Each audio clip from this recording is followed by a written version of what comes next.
بسم اللہ الرحمن الرحیم۔ السلام علیکم ورحمۃ اللہ وبرکاتہ۔ امید ہے تمام سامعین خیر و عافیت سے ہوں گے۔ آئی ایم شمس العالم ظہیری۔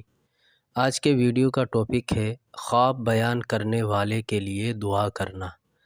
اگر کوئی شخص یہ کہے کہ میں نے خواب دیکھا ہے اور پھر وہ اپنا خواب بیان کرنے لگے تو ایسے موقع پر حضور اقدس صلی اللہ علیہ وسلم کا معمول یہ تھا کہ جب کوئی شخص آ کر بتاتا کہ میں نے یہ خواب دیکھا ہے تو حضور اقدس صلی اللہ علیہ وسلم یہ دعا پڑھتے: خیراً تلقاہ و شرًا توقاہ، خیر لنا و شر لأعدائنا، یعنی اللہ تعالیٰ اس خواب کی خیر تم کو عطا فرمائے اور اس کے شر سے تمہاری حفاظت فرمائے، اور خدا کرے کہ یہ خواب ہمارے لیے اچھا ہو اور ہمارے دشمنوں کے لیے برا ہو۔ اس دعا میں حضور اقدس صلی اللہ علیہ وسلم نے ساری باتیں جمع فرما دی۔ آپ حضرات بھی اس کا معمول بنا لیں کہ جب بھی کوئی شخص آ کر اپنا خواب بیان کرے تو اس کے لیے یہ دعا کرے۔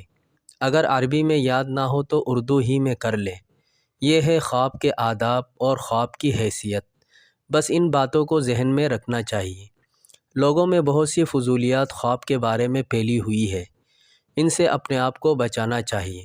اللہ تعالی ہم سب کی حفاظت فرمائے اور دین پر صحیح طریقے سے عمل کرنے کی توفیق عطا فرمائے، آمین۔